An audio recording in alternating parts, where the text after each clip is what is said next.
അവളെ പ്രേമിച്ച് വശം കെടുത്തിയിട്ട് എൻ്റേതാക്കി മാറ്റണം. അതാണ് എന്നെ ഏൽപ്പിച്ച ദൗത്യം. ഇനിയിപ്പോൾ അങ്ങനൊരു ജോലി എന്നെ ഏൽപ്പിച്ചില്ലെങ്കിലും ഇതുപോലെ നല്ല സ്വഭാവമുള്ള സുന്ദരിയായ ഒരു പെൺകുട്ടിയെ ഏതൊരാണും സ്വന്തമാക്കാൻ ആഗ്രഹിക്കും.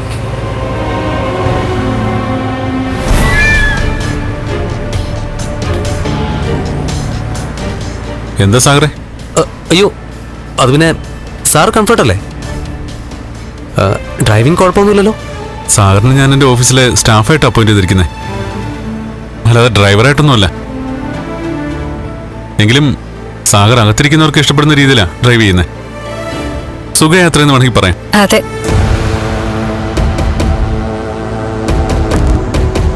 നിന്റെ വാക്കുകളല്ല കണ്ണ, നിന്റെ ഭാര്യയുടെ വാക്കുകളാണ് എനിക്ക് വേണ്ടത്. ഞാൻ നല്ലൊരു ഡ്രൈവറാ, അത് നിനക്ക് മനസ്സിലാകാൻ പോകുന്നേ ഉള്ളൂ. ഞാൻ പറഞ്ഞ ഓർമ്മയുണ്ടല്ലോ മഹാലക്ഷ്മിക്ക്, തനിക്ക് എവിടെ പോണെങ്കിലും സാഗറിനെ വിളിക്കാം. എന്റെ പ്രൈവറ്റ് സെക്രട്ടറിയാണ് താനെങ്കിൽ തന്റെ PS ആ സാഗർ.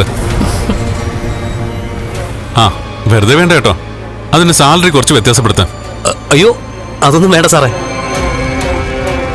ഇനിയിപ്പോൾ ഒന്നും തന്നില്ലെങ്കിലും ഞാൻ ഈ സുന്ദരിയുമായിട്ട് എവിടേക്ക് പോകാനും തയ്യാറാണ്, ഇവൾ എൻ്റെ സ്വന്തമാവുന്നത് വരെ.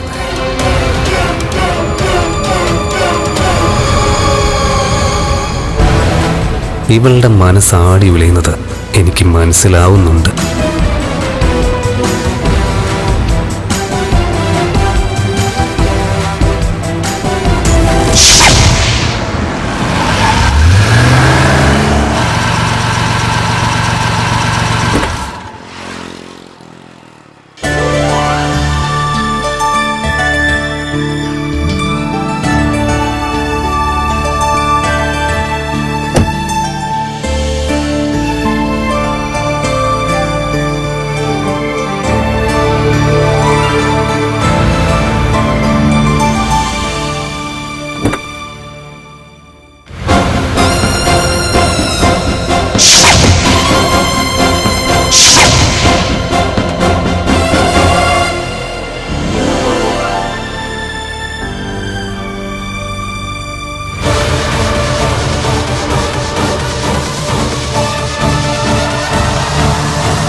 മഹാലക്ഷ്മി, ഒരു നിമിഷം ഒന്ന് വന്നേ.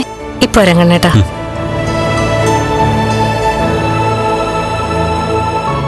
നിനക്കിത് എന്തിന്റെ കേടായിരുന്നടി? കൊട്ടാരം പോലുള്ളൊരു വീടും അയാളുടെ സമ്പത്തും കണ്ടപ്പോ അത് മതിയെന്ന് നിനക്ക് തോന്നി. ഇതൊക്കെ ആരാ നിന്നോട് പറഞ്ഞത്? കരുണയാണോ? അവള് പറയേണ്ട കാര്യമൊന്നുമില്ല. ഇങ്ങനെയൊരു കാഴ്ച കാണുന്ന ആർക്കും മനസ്സിലാവുമല്ലോ നിന്റെ മനസ്സിലിരിപ്പ്. എന്നാലും നിന്റെ അമ്മ ഇതിന് കൂട്ടു നിന്നല്ലോ. ദേ, എന്റെ അച്ഛൻ മരിച്ച ശേഷം എന്നെ സ്കൂളിൽ വിട്ടിട്ടില്ല. അത് കഴിഞ്ഞ് കരുണ ജനിച്ച പിന്നെ അവളെ സ്കൂളിൽ ചേർത്തപ്പോഴാ എന്നെയും കൊണ്ട് ചേർത്തത്. അന്ന് തൊട്ട് നിങ്ങൾ എല്ലാവരും എന്റെ അവളുടെയും ഫ്രണ്ട്സാ. എന്നാലും അവളോട് എല്ലാവർക്കും ഇഷ്ടം കൂടുതലും. എന്ന് വെച്ചാ എന്റെ കയ്യിൽ ഒരിക്കലും പോക്കറ്റ് മണി ഉണ്ടായിട്ടില്ലല്ലോ. അവളല്ലേ നിങ്ങൾക്കൊക്കെ ചെലവ് ചെയ്തോണ്ടിരുന്നത്. അതുകൊണ്ട് അവള് പറയുന്നതേ നിങ്ങളെല്ലാവരും പറയൂ. പക്ഷെ എന്റെ കണ്ണേട്ടന്റെ മുന്നിൽ വെച്ച് ഇത്തരം സംസാരങ്ങൾ ഉണ്ടായാ അതെനിക്ക് സഹിക്കാൻ പറ്റില്ല.